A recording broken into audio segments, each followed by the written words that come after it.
deep inside the piney woods of Northeast Texas. You are listening to Talk of the Night. And now, your host, Paranormal Phil. Good evening, good morning, wherever you may be around the world. I am your host, Paranormal Phil, and this is Talk of the Night. Sorry about the late start. We are having technical issues with the whole Zoom not wanting to work, OBS not wanting to work right. I don't know. It could be the heat for this. So we are trying to get my guest on. I don't know what's going on. But until then, we're going to talk. And tonight, if we can get him on, we're supposed to be talking about, excuse me, conspiracies and secret societies and movies and TV and all that good stuff. Now, when I say we're talking about conspiracies and secret societies, I'm not talking about the actual conspiracies or the secret societies. We're talking about the movies and how they portray these conspiracies and secret societies. So it's a little bit different than just trying to talk about the conspiracies. We could do that all day long on another show. We did a show on conspiracies on again, you'll hear my producer in the background. She is trying to get things situated with my guests.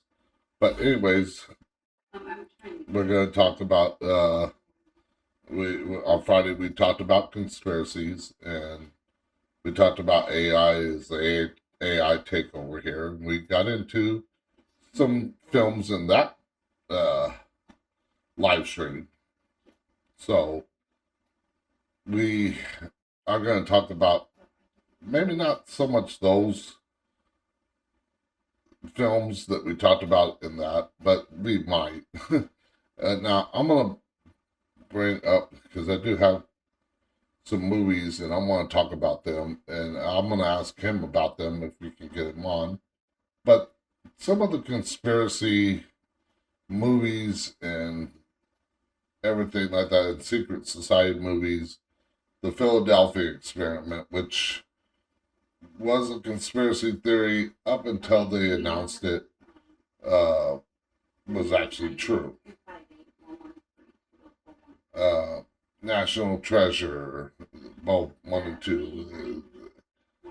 There is conspiracies on that. Now, there's nothing there that says that that's true or not, but again, They Live, the Da Vinci Code, MIB. We know there are men in black out there. So we know they're... sorry, I'm just trying to hear what she's trying to say at the same time, but we do have MLB out there, and there's been proof that they exist. But now, as far as secret societies in films, one of my favorite films about secret societies, Eyes Wide Shut, with what's his name? I can't think. It's Tom Cruise, yeah, and everything like that, where there's this whole Masonic rituals and everything like that. And then, of course, Minority Report, Once Upon a Time in Hollywood. That's some of the stuff that we're going to get into tonight. If we can get him on the air, we're trying to bring him on. Now, a little bit about Albert, just so that we could, because if we can get him on here,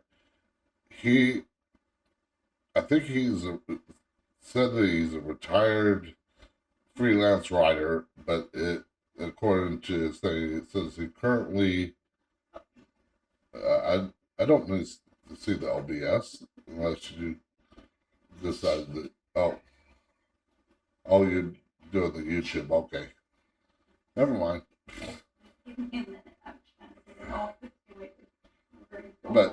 he currently writes about films for his Substack, Final Cut, and Retro Reviews.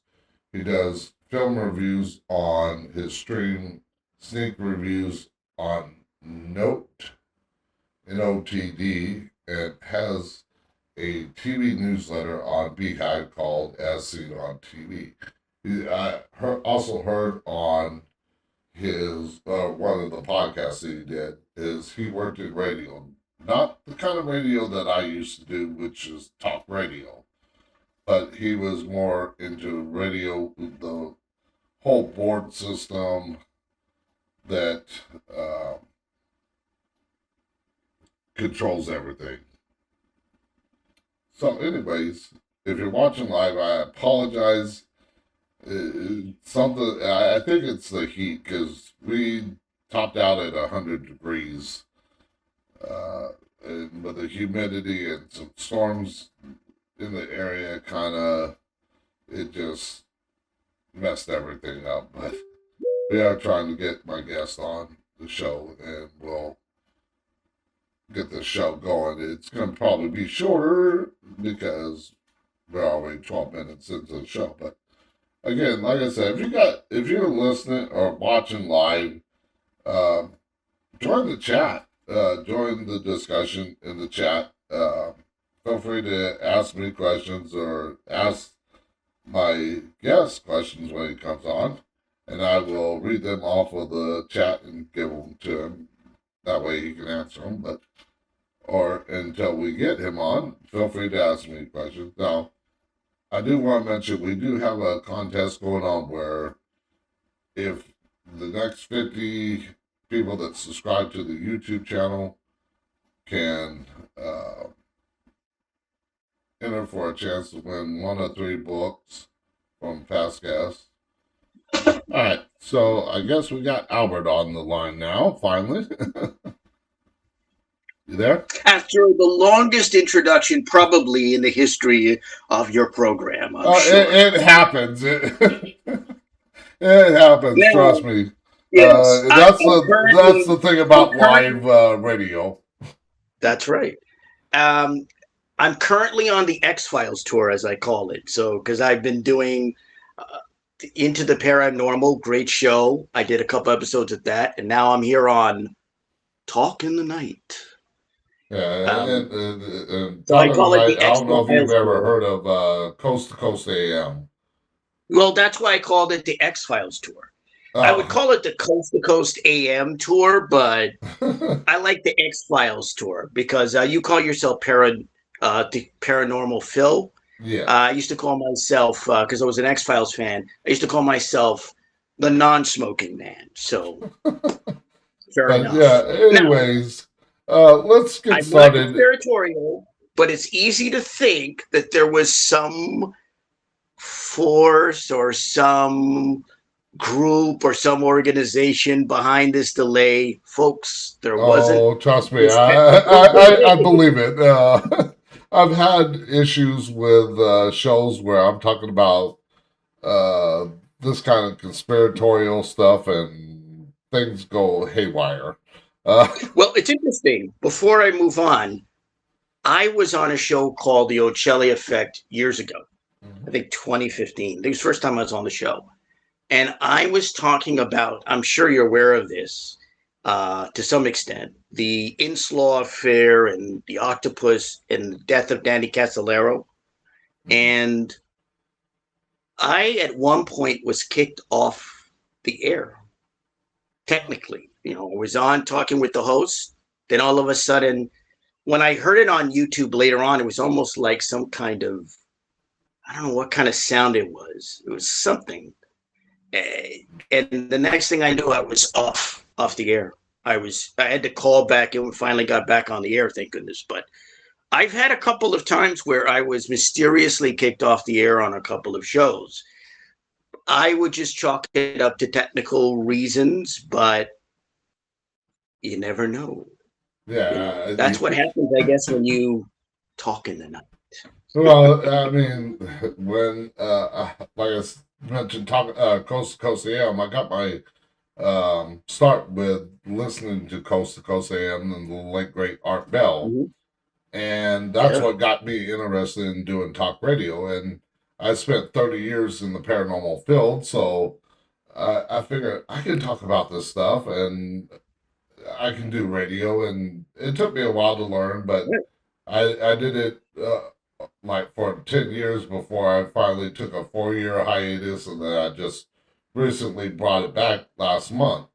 So, I mean, but in the past, I've always had that problem where I was thinking of something controversial and something goes haywire. Interesting. And I guess this is controversial. I mean, we're talking about conspiracies and secret societies and movies and TV shows, where it's not like we're talking about The the actual, secret societies in yeah, their own nature, you know, like actual you're cutting out on sound.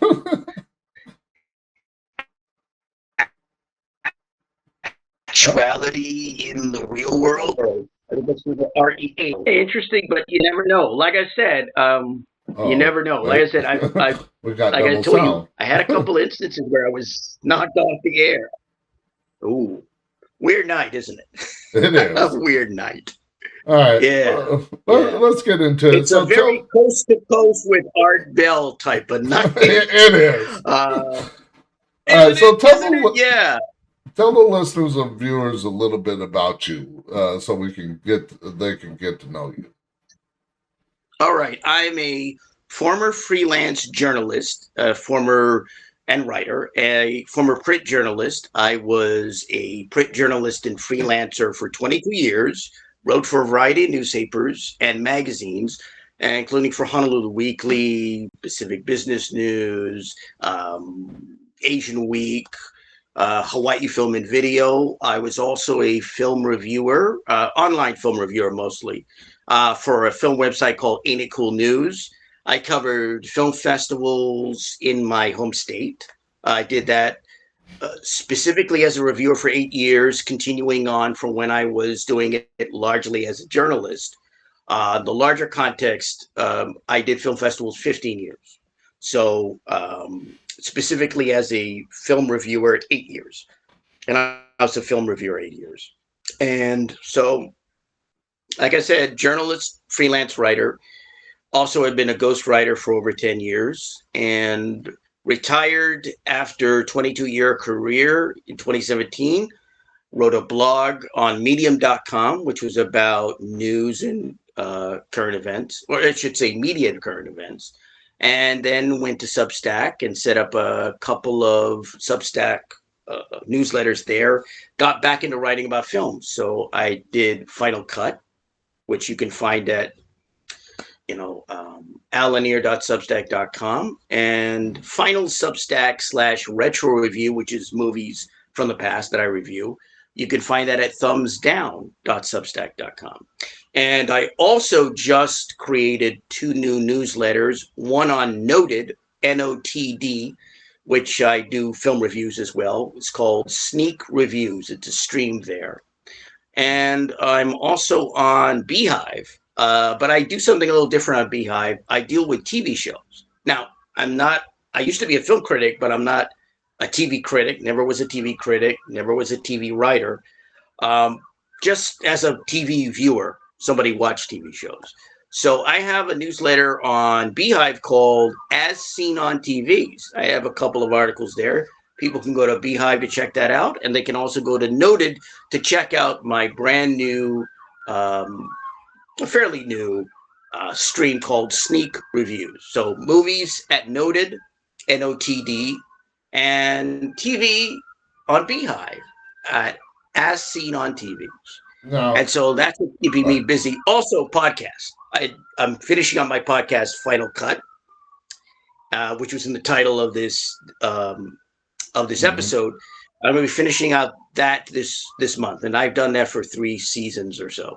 And I have another podcast called The Write Off, which is about writing. So that's about it. All right. Got to Now, squeeze all that in. I noticed on, I think it's the Abnormal podcast, because I was Mm. listening to that, and I noticed you talked about working in radio, uh, Mhm.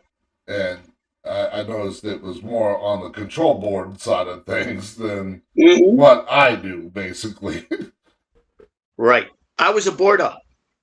So I did news when I was in college. I attended a liberal arts college called the University of Hawaii, West Oahu, where I got my bachelor's degree in the 90s. And during my time in college, I went to the other campus, major campus in the system, one of the major campuses in the system.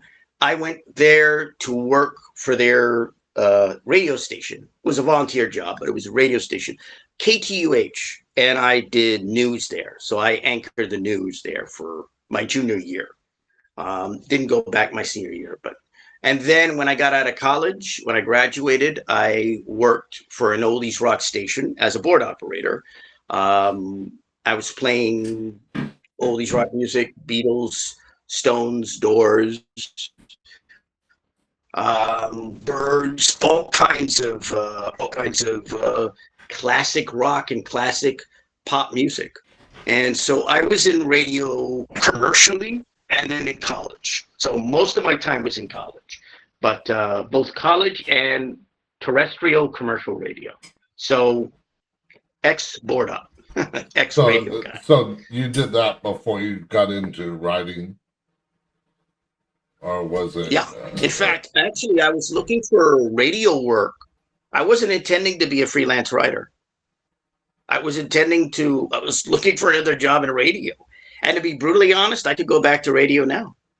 Yeah. It's funny. It's funny how weird life is. Life is very weird. Last year, I'm not a sports junkie or George Floyd's fanatic, but I was a guest analyst on a show last year, based in Temecula, California, called The Writer Report. I was doing NFL Hot Topics. So I was a guest analyst doing that for first time I did that. So I kind of returned to radio a little doing that. So who knows? I don't know if I'm going to go back to radio, but I've been very busy with my writing right now, my post-retirement writing and my podcasts. So that's what's keeping me busy. Yeah. I'm trying to take a break this year, which is why I'm doing interviews. Now, how did you get started into writing about films and TV? Well, in regards to films, I actually learned about movies when I was, and I talked about this a couple of years ago when I was celebrating my 30th anniversary. I was doing interviews about that. So I actually, when I was a kid, about 12 years old, there was a course in my local library. And it was, I think, literally called movie making course. And I took that, Mondays at 3 p.m. I came home, it was my seventh grade year. And that's where I got my basic education in film. It was really how I learned about movies was actually through.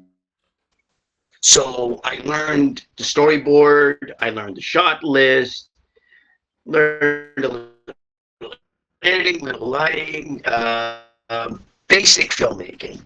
I was very young though, and I came out of that course, after about a year, and they kind of shut down. They no more courses at my local library, so they actually gave us a party, and we got to see.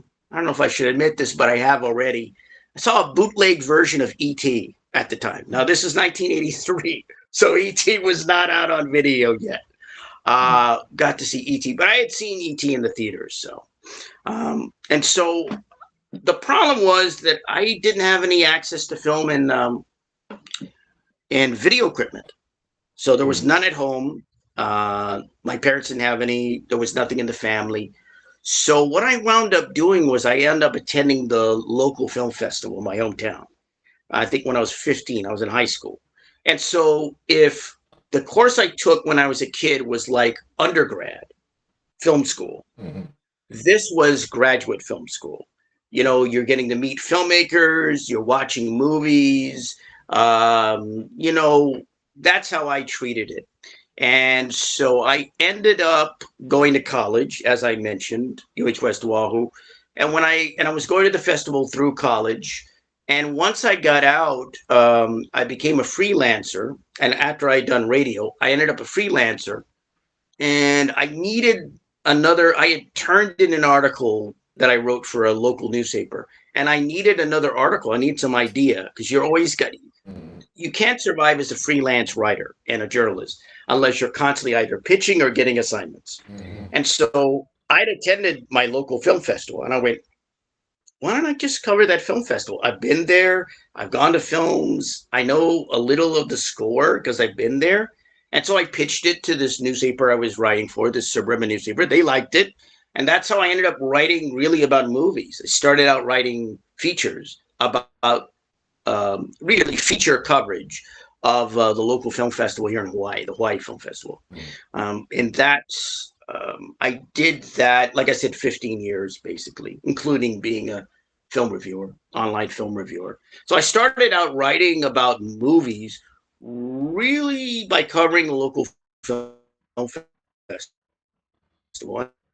And I did that because I needed an idea, another idea to pitch to a newspaper I was writing for. Because as a freelancer, you always you either pitch or you get assignments. So I guess it was survival of the fittest, the Spencerian aspect at work. So yeah, that's really how I wound up writing about film really throughout my life. And then I became a film reviewer. I was writing for Ain't It Cool News, which is a film website.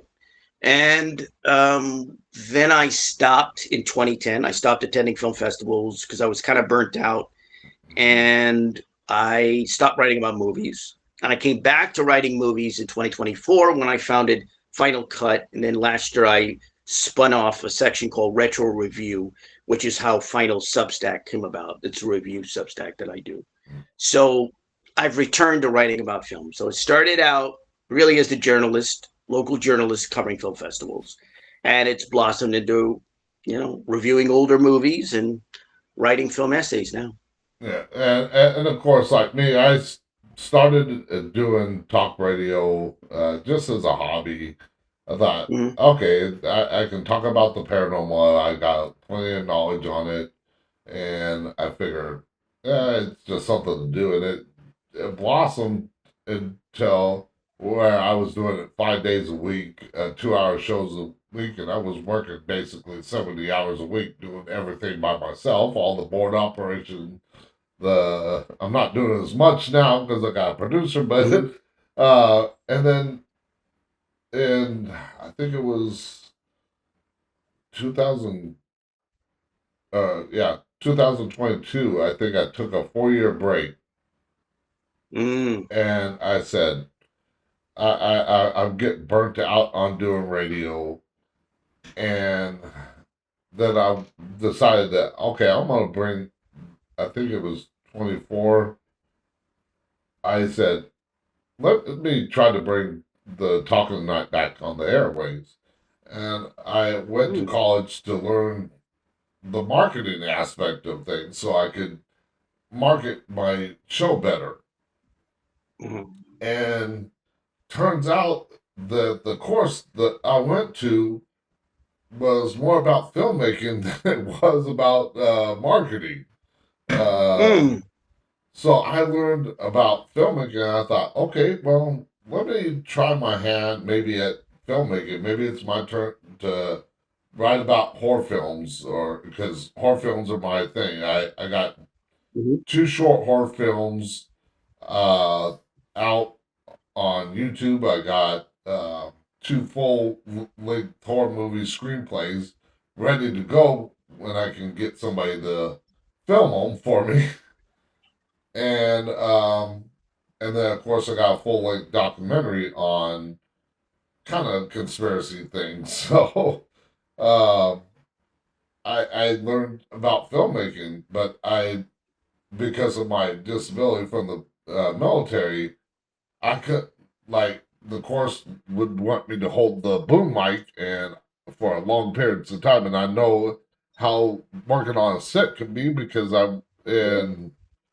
I think it was 1994. I was on the set of the Power Rangers TV show for 8 hours, So I know how Oh, long it jeez. takes to film a scene and how long those people working those things, holding those boom mics and everything else takes. And it's like, oh, I was like, forget it. I learned enough on Yeah. filmmaking. Let me just get back Well, to radio. I had to do boom mics when I was taking my course when I was 12, 13 years old, my film course. So I did a little of that. I don't know if I should tell the story, but I remember I was holding my, they were interviewing one of the librarians, and I wasn't very good at, like, because you got to have stamina when you're holding that boom mic. Hmm. And I was trying to like to keep it out of frame, but it came all the way into frame. It was like zoom, and it almost hit the poor lady, and it just stopped near her face. Wow. It was crazy. I'm like, oh my goodness. We saw it again. It was like crazy. It was like, this is why I don't crew. Never work crew. My thoughts of filmmaking when I was a kid was writer, director, producer, Yeah. not a crew guy. Yeah, Um, I um, wanted when I did the film, I wanted to be a horror film director and screenwriter, mhm. not all this other stuff. But of course, to get the associate's degree, I had to go through all these other courses. Oh yeah. And Well, I had to do camera too when I was a kid, and I hated the cameras in the '80s, going through the eyepiece and all that. The cameras they have now, I wish I had when I was a kid learning filmmaking. Oh, I wish I had those cameras. GoPro, I don't know if you can do a movie with a GoPro, but that would have been well, great. well, the short horror films that I have and the full length documentary that I have were all shot on my iPhone. Yep, that's right. And If I I had a mean, phone when I was a kid, I yeah, would have been able to go out and make films. Didn't. It's the '80s, so never had yeah, any access to that. So I ended up basically writing about movies instead. I yeah, wrote about movies instead. Ended up doing it, and to be honest, I'm a lot happier. Like I was happy that I went to college and got my mm, degree and studied English and history, and mm, it didn't become a filmmaker. I yeah. know that's not that people want to hear, but I know so much about the industry, and it's so hard, Yeah, so difficult. I know the feeling. Like I said, Yeah, something always kept dragging me back to radio, and of course, here I am. right. But anyways, Yeah, let's get back well, into familiarity. yeah. Sorry. So let's get back into the movies, and the topic of Right. tonight's show is what got you to dive down that Sorry. rabbit hole to writing about conspiracies and secret societies in film. Well, it's interesting you asked that because I had been living in LA back in the '90s, and I came home to Hawaii. Uh, I've lived in LA twice, so I've been around Hollywood. I literally have been in Hollywood, the neighborhood, but not Mm, around the film industry per se. mm, But I had come home and I started listening to local talk radio, which had I heard talk radio in the parts of the places where I lived before, like Seattle and LA, but not local talk radio so much. mm, And there was a lady who had a talk show on this channel, on this station, and she was talking about stuff like the Bilderbergs and Trilateral Commission and the the the Bohemian. I think it was the Bohemian Club, Bohemian Grove. the Bohemian Grove. Well, Bohemian Club and their retreat is the Bohemian Grove, Yeah. and then also like the Federal Reserve. And I know a little about the Federal Reserve, but I didn't know about all these other aspects. I'm like, what is this? I don't know this. And this was the '90s, so it was like the late '90s. So I Mhm. went to a library, couldn't Google it. Went to a library and I said, look, there are these organizations. I want to find out if there are any books or anything I can read. She did a little research. I got, I think, maybe a couple books or books that had some of that information in them. And read about them, and I found that they were interesting, but they didn't interest me as something I would want to go into as a serious scholar or writer about about secret societies.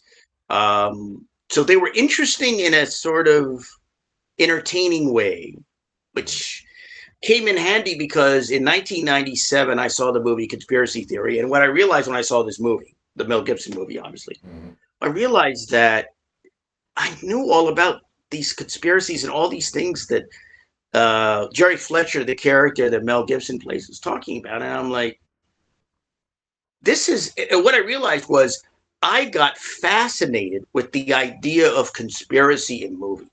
It was fascinating to see all these conspiracies up on the screen. What wasn't interesting to me was seeing them in real life, because in real life it just seemed like conspiracies and secret societies. It didn't interest me. But when I saw it in movies, because I have a background in regards to movies, I got really interested. It made me wonder, why is this a subject? Why go into this area? Why put this on the screen? And so that's the operative. It's always the why.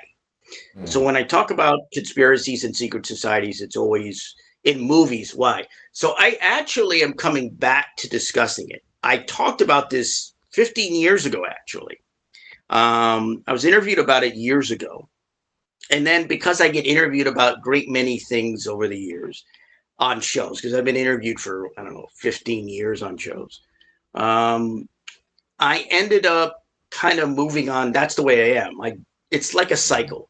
I do this subject and get interviewed about it, and then I do another subject, get interviewed about it. Because I've done research on certain subjects in certain areas, certain topics. And so it keeps me busy, I guess, in regards to bookings on shows like this. But what happened was that there's a YouTube channel called Control Alt History, and they deal with conspiracy and secret societies and certain things to a certain extent.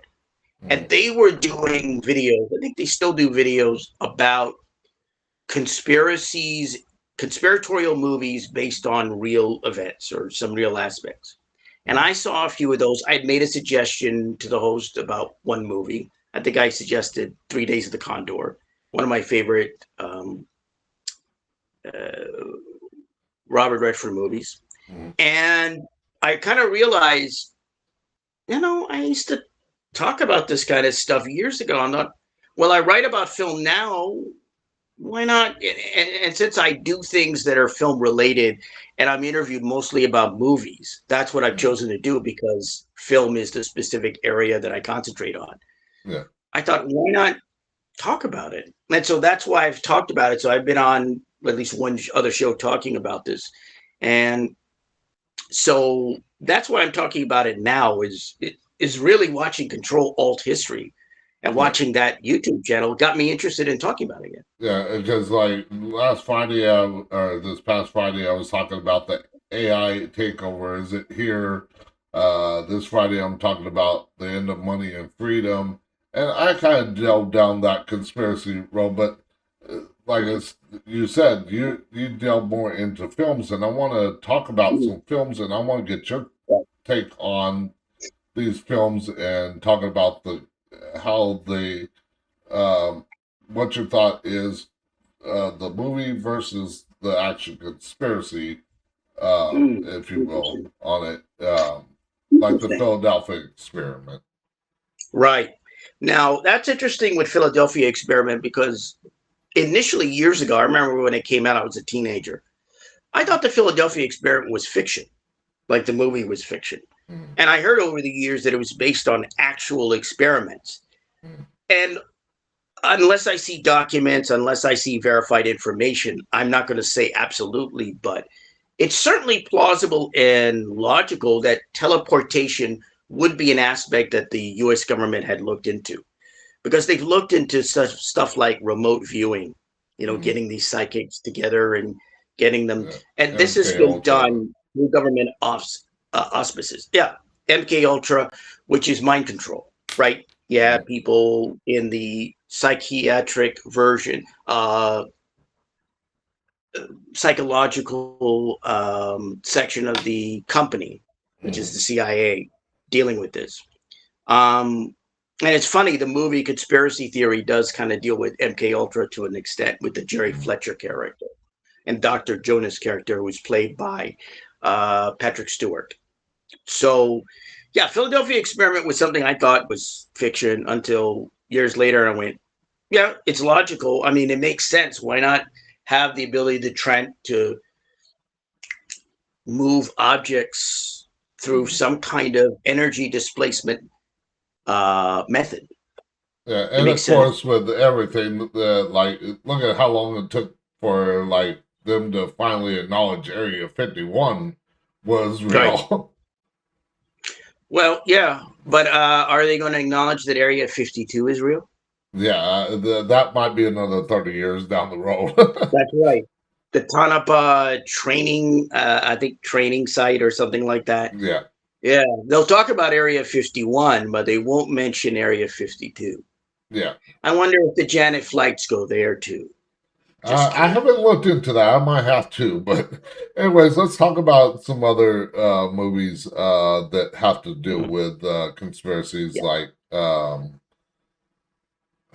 well, let's go with MIB. Of course, we've seen Men in video. Black. There's, yeah, we've seen, or at least I've seen video, CCTV camera footage of these men in black suits, but there's no.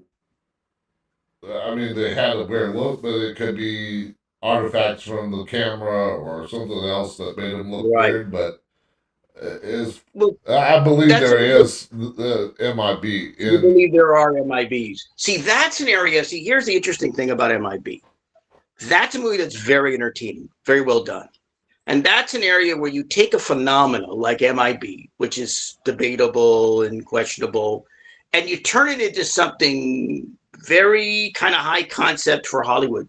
Men in Black is kind of an imprint, kind of a nicely done vehicle because you take this. I mean, it shows what you can do with some of these what would have been far out ideas, and you could transform them into kind of almost popcorn mainstream Hollywood movies. So MIB is interesting that way. But before I move on, Sure. before I move on to other stuff, what I wanted to note was the thing about conspiracy movies in terms of my analysis is that I look at is what I bring out is that with these conspiracy movies, conspiratorial oriented movies, in my analysis, I look at the movies are usually organized around a protagonist and maybe a protagonist or sidekick or something, but a protagonist, which means main character. And the protagonist and the protagonist is someone who winds up going from, for example, innocence to experience. That's the first tenet of a conspiracy movie. So you look at a movie like, for example, Enemy of the State, 1998 with Will Smith. He's a lawyer. He's somebody who's just working at his profession, his job. And he ends up being framed for murder. And so he goes from someone who's completely unaware of this NSA or NSA type organization that's conducting massive surveillance on American citizens to being someone who's now aware of it because he's got to work with a Harry Cole type character. It's a throwback to Gene Hackman's character. It's a throwback to the 1974 movie, The Conversation, which was directed by Francis Ford Coppola. And so he's now with this guy who knows something about surveillance, and so is able to move from someone who's completely unaware, completely innocent, not aware of what is going on, to someone who now is learning. So innocence to experience. That's the first tenet when you look at these conspiracy movies. Yeah, It's because I was innocence about to to a ask fault. you, how do you go about analyzing these different Right. characteristics? Mhm. So that's the first tenet, the first, let's just say the first column, the first principle, the first aspect, Mm. innocence to experience. The second aspect is what I call accessing secrets or getting information. So one of the things that, let's use, for example, in this area, the movie Blowout by Brian De Palma, right? Mm. So that involves John Travolta's character Jack Terry, who's a sound editor, right? He's going out to capture some sound, boom mic out in the with the boom mic. Seems to be a motif here for some reason, Yeah. and he sees a car that plunges into, I guess it's a pond or river, and Jack goes in. He rescues a woman, but unfortunately, there's a senator or a politician that's killed. So it's a Chappaquiddick meets, it's really a Chappaquiddick meets Antonioni's blow up type film. That's what I would describe Blowout as.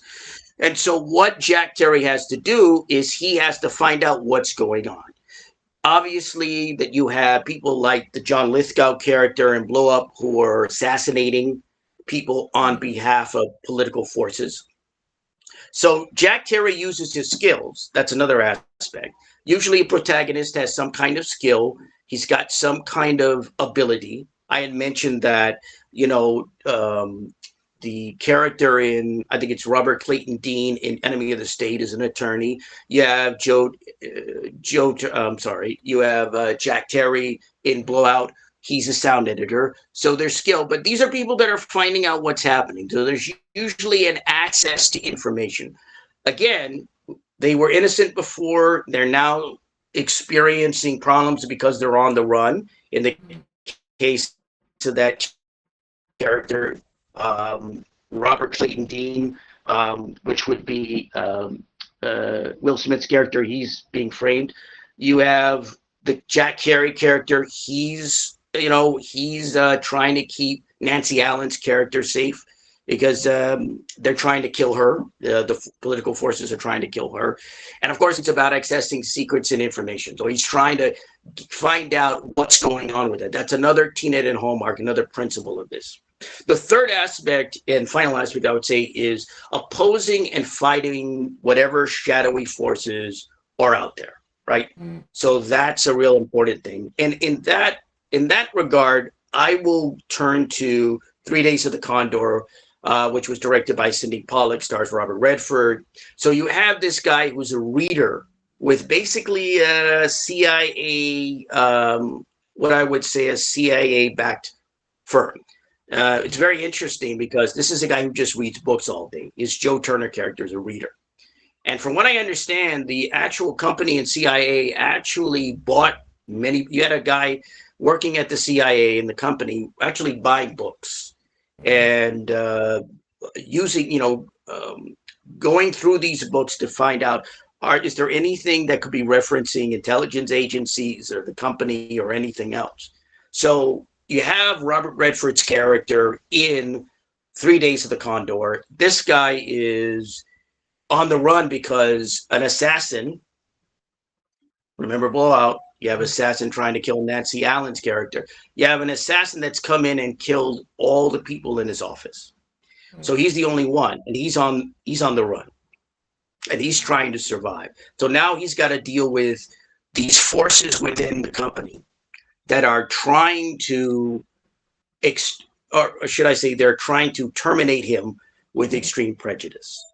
So that's a matter of it. And of course, at the end of that movie, very important scene with Robert Redford and Cliff Robertson. I used that scene interestingly to talk about real life crises and how governments and countries handle them. When Robertson tells Robert Redford, they're having this discussion, and he says, Robert Redford says, ask them, not now. Ask them when they run out of oil.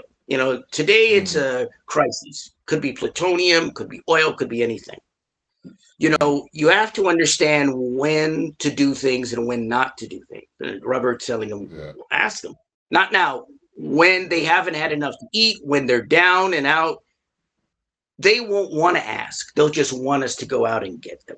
That's part of how entities, I used that at the time of the pandemic. That's how some of these governments and some of these countries manage crises and deal with things. And again, I don't want to go too far in this, but I try to make the applications to reality. A lot of people look at movies as fantasy and as Yeah. entertainment. They're not. One of the things I tell people is that movies are information. And what you have to do is find the information. The information is the cake. The entertainment is the frosting. Yeah. So, There's always a little bit of truth in every little bit of movies, especially like the conspiracy movies and everything like that. right, right, yeah. And so when we talk about the secret societies, it's interesting. So one of the things that I always do is ask questions. It's even interesting when it comes to secret societies. When a secret society, what is secret society? Basically, a secret society is a society where the membership is generally hidden. Some of them it may come out a little, but it's generally hidden. Their practices and what they do is generally not publicly known. Yeah. And they're usually networking organizations amongst people who are usually wealthy, powerful, or both. Yeah, and one movie that I had on the list to talk about, is speaking of secret societies, was Eyes Wide Shut. Which I've analyzed. I was on a show called Close Watch. It used to be called Crooked Table, and I've analyzed Eyes Wide Shut. Eyes Wide Shut has to be one of the most rigorously, or maybe not rigorously, rigor in terms of insanity. It has to be one of the most analyzed movies on YouTube. It has to be. There are movies that get analyzed. Eyes Wide Shut has to be one of the most. I don't think there's a Stanley Kubrick movie that's analyzed online like Eyes Wide Shut. And I've been someone who has complained for years about all these crazy analyses of Eyes Wide Shut by people. If people want to check out my analysis, you can go and look for the episode of Close Watch I was on when I did it. Eyes Wide Shut is interesting because there are a lot of interpretations to this movie, which is partly what Kubrick's work was about.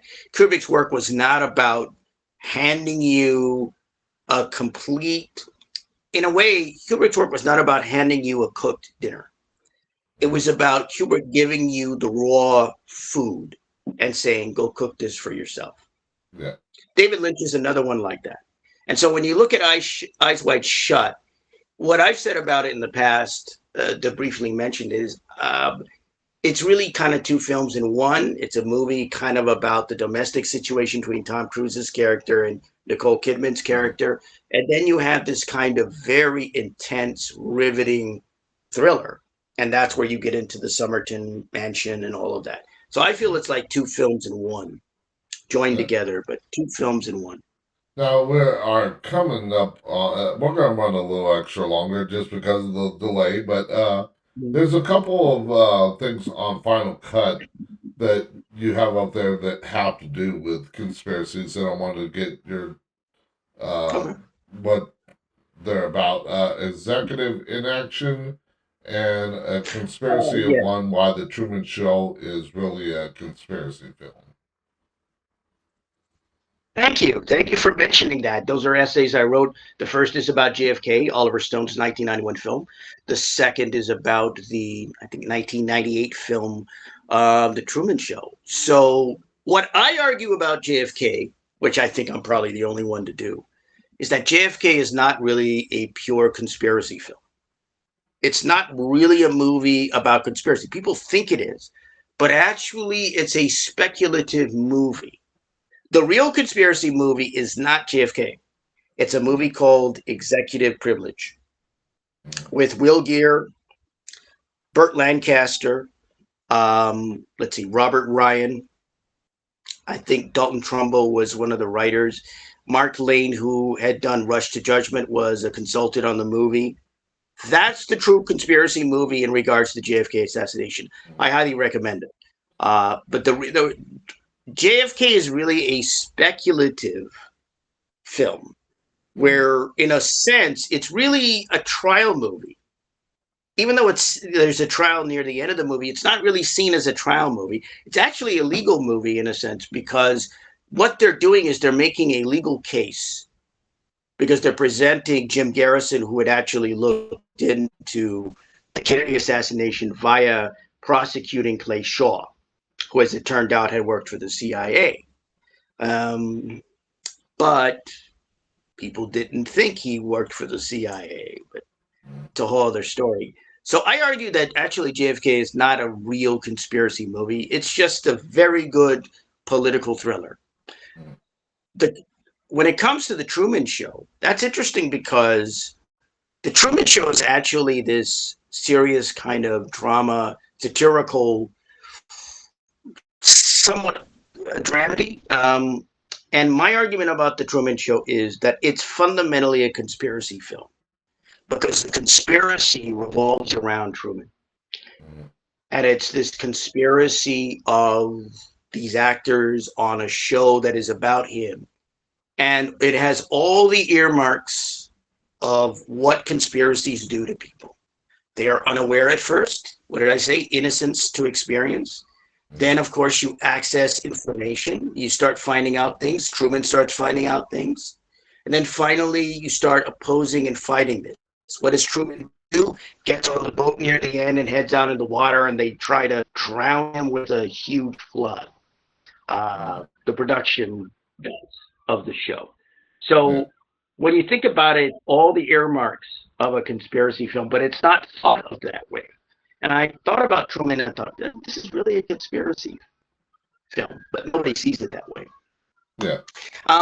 So I'm glad you brought those up, because they're two essays that I quite like and quite happy with. And the thing that I wanted to talk about in regards to secret societies is, again, what's interesting to me about secret societies, and we already mentioned the definition previously. What's interesting to me is why people, beyond those that are overly fascinated and intrigued with them, why they put them in TV shows and movies. Why? For example, I'm sure you remember the old Batman series from the 60s. Yep. Do you know that they had an episode, I think it was called Fine Finny Friends, where one scene... I think I remember that episode. One scene, you had two elderly people talking, and there's a picture of Bruce Wayne's great-grandfather, I believe, and one of the individuals says to the other, did you know that Bruce Wayne's great-grandfather was a member of Skull and Bones at Yale? And the other says, he wasn't just a member, he helped found it. Now, why in an episode of a show like Batman, which is a comic pop show, I mean, at its time, it was not taken as a serious, thoughtful examination of, it was a superhero show, and even a very colorful pastiche pop art type show. Why was this reference to Skull and Bones in this episode of Batman? Yeah. Not only that, the episode was supposedly episode 33. Now, as anyone who has looked at the secret societies know, that, of course, is the highest level within the Freemasons. Lodge, yeah. So, why? You also have a show like Barney Miller. I know people remember Barney Miller, ran from the 70s, I think, in the early 80s. There's an episode where Jeffrey Tambor, if you don't know who he is, there's a show called Arrested Development. He was one of the stars of that show.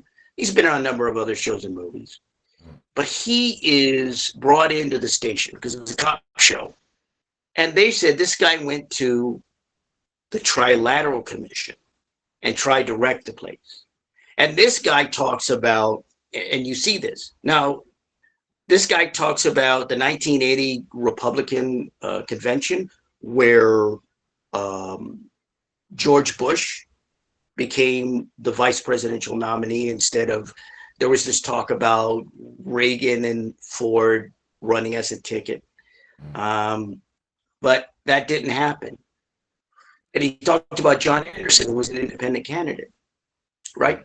Because he's talking about the members of the Trilateral Commission. You mentioned Jimmy Carter, John Anderson, George Bush. Why use Trilateral Commission, which is a very real organization? And they explain it briefly, what the organization is. Why mention them? Why not create some organization, call it the Tripartite Commission? Yeah. Why? And then there's a show that's on Netflix. I don't know if it's still on Netflix, but a show from the Netherlands called Ares. Ares, of course, the god of war. This is a show about the fraternities and the student societies in the Netherlands, at universities in the Netherlands. These student fraternities like the Amsterdam Student Corps and Minerva, and gets into that. And these kind of vehicles for the wealthy. Why?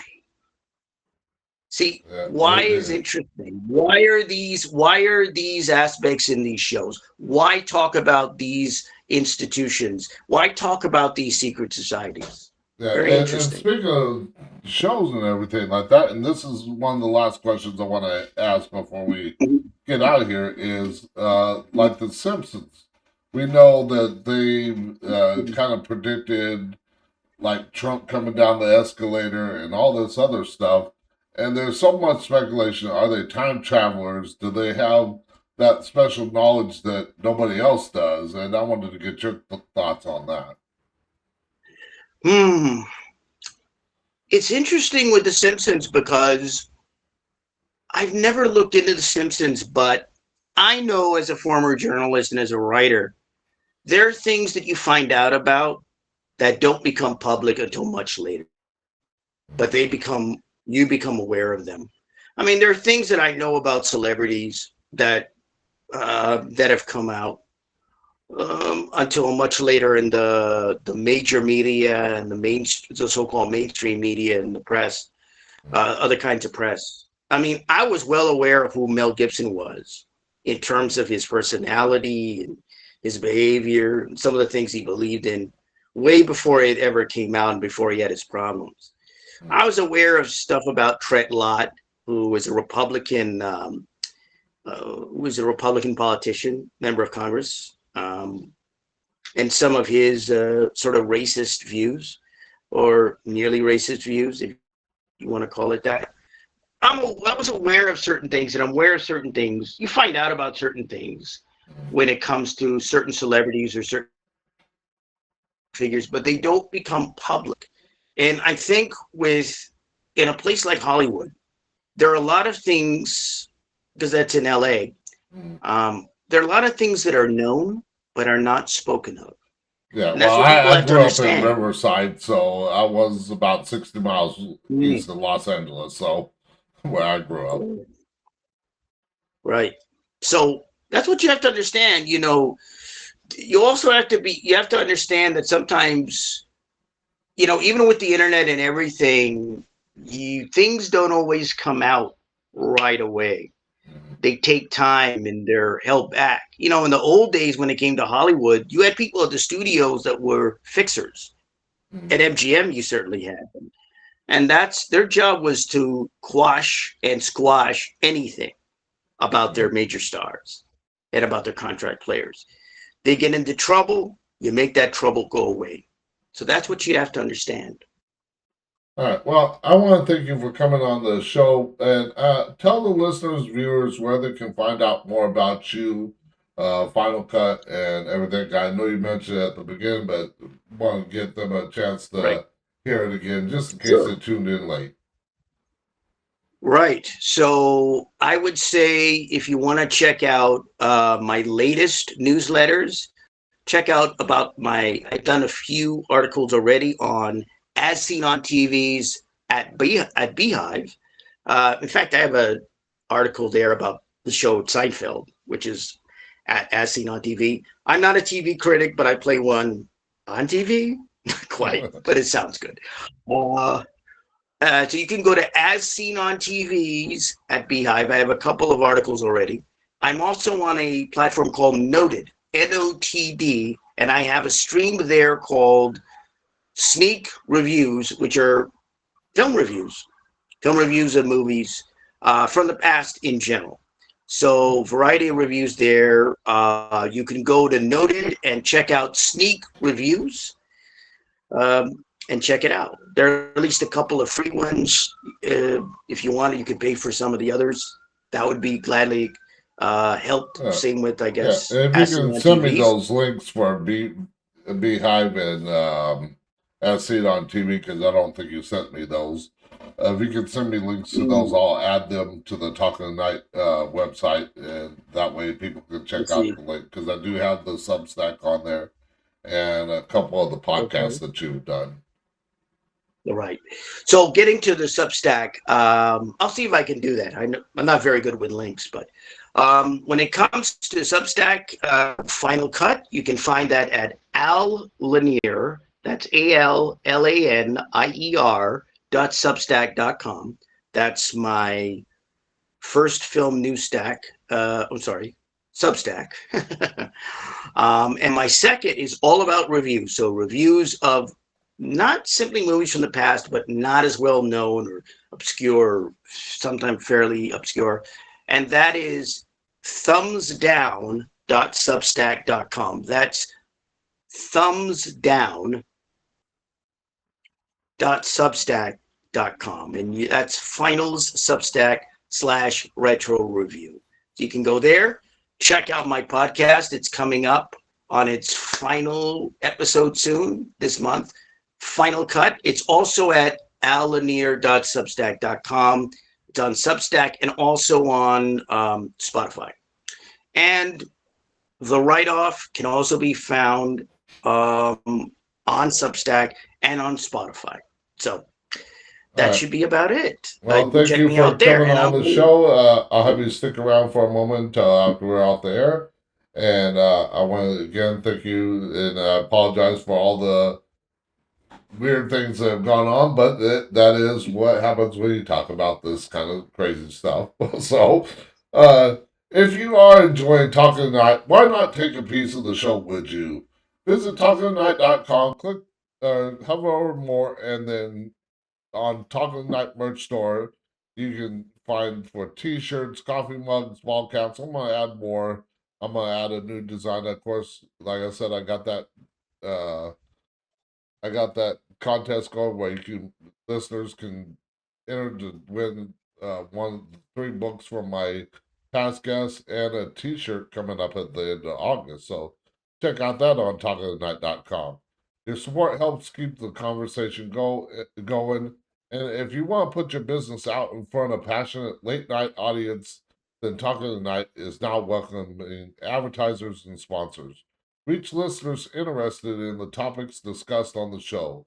Visit talkingtonight.com to learn more or contact us today at talkingtonight@outlook.com.